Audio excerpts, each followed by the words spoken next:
আজকে আমরা দেখব সেকেন্ড ইউনিট টেস্ট 2025 জন্য ভূগোল প্রশ্ন ষষ্ঠ শ্রেণী, যেখানে পূর্ণমান 50, সময় রয়েছে 1 ঘন্টা 40 মিনিট।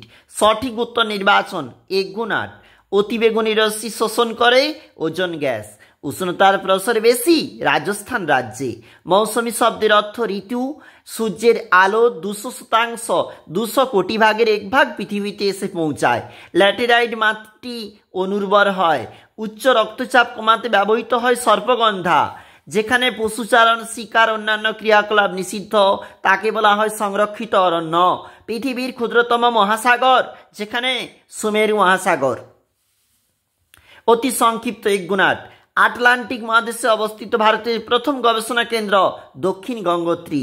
বন্যপ্রাণী সংরক্ষণ আইন চালু হয়েছিল 1972-এ। বাতাসের গতিবেগ মাপা হয় অ্যানোমিটার যন্ত্রের সাহায্যে। স্বাভাবিক উদ্ভিদ কাকে বলে? মানুষের প্রচেষ্টা ছাড়া যে সমস্ত উদ্ভিদ জন্মায় তাকে স্বাভাবিক উদ্ভিদ বলে। পৃথিবী শীতলতম স্থানের নাম ভস্টক। বিশ্ব পরিবেশ দিবস 5ই জুন। জলবায়ু কাকে বলে? কোন স্থানের 30 থাকতে 35 বছরের গড় আবহাওয়াকে বলা হয় জলবায়ু।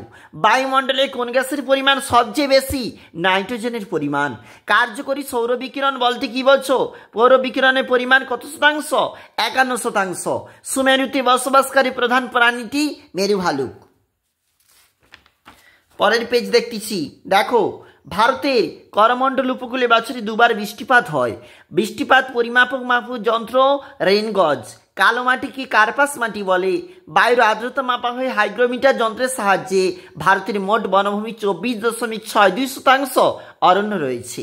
এর পরেরগুলা রয়েছে 2 নাম্বার করে, এর পরের প্রশ্ন 3 নাম্বার করে, এবং নিচের প্রশ্ন 5 নাম্বারে 2টা করতে হবে। অবশ্যই দেখবে ষষ্ঠ শ্রেণী ভূগোল।